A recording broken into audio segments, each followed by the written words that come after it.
Hey everybody, Tim Norris here. You know me as the Grey Elephant, and welcome to Grey Elephant Gaming.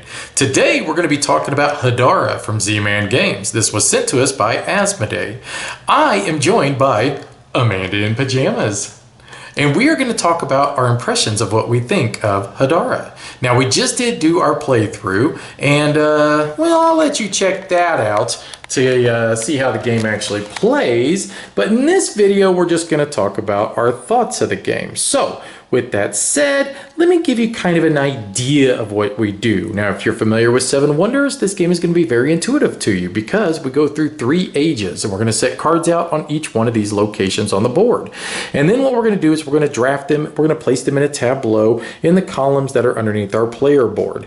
As we build them up, we're going to get discounts on the cards we purchase in further turns, and them cards are going to allow us to increase our tracks here, which are going to give us gold, military, culture, food, and then this one here is going to be like a wild card deal. That's going to allow us then to carve statues, which are going to give us victory points or to be able to increase on our tracks, and then we're going to get silver or gold medals, which are going to basically just be bonus victory points we get as well. Military will count to conquering these colonies or integrating them into your cult or your kingdom, and they will also give you abilities, which will be victory points combined with also these up here, which will be like increasing culture or food.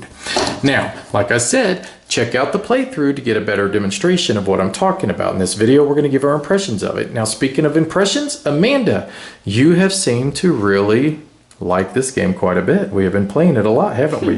We have. I do like it. It's really fun. Yeah, and what makes this more enjoyable? Now, Amanda's been playing games for about 5 months now, so she's been slowly getting integrated into gaming and kind of enjoying the culture of gaming, and she's been trying several. Now, you have played Seven Wonders, but you've only played it one time. What are your thoughts, I guess, of Seven Wonders compared to this one here? So the one time that I did play it, it was really hard for me to catch on to. Mm-hmm. I don't know why. You feel like that this one was a little bit easier for you to try to catch on to than it was with Seven Wonders? I do. Yeah? Yeah. I think it goes really fast, and like you almost feel like you don't have enough time to like do everything you want to do. Which is very Seven Wonderish as well. Yeah. And what she means by going fast is because basically as you turn this dial, you look at the little sigil there and you just match it up with what's on your player board, and simultaneously everybody then is drafting cards. Mm-hmm. And that's one thing I really do enjoy a lot about this game. Now, I love games with tableau building. I love games where you're, set collecting and all that. And this is a game where you're kind of like doing the tableau building, you're doing the drafting and just like, the set collecting with the colors, and that's very Seven Wonderish. And to me, because of the simultaneous draft, it makes the turns go so quick, almost too quick at times, where you feel like you don't have time to think. But that's not a bad thing, is it? No. Now, you've played this with 5-player. I've played it with 3-player, and then I've played it with 2-player. Now, a 5-player game seems like it could possibly go on a little longer, though, can't it? It did go on for a little while when we played 5-player. Yeah, but sometimes that could be dependent upon the players you're playing with, right? Yeah. Yes.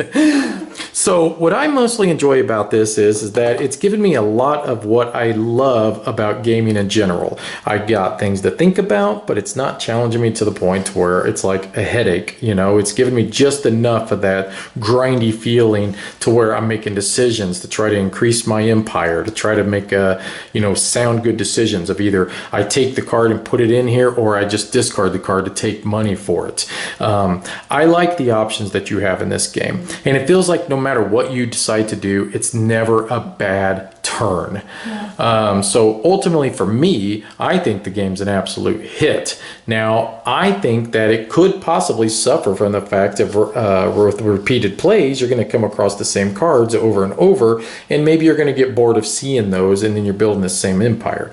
184 is my highest score. If you noticed, I've not been able to beat that yet.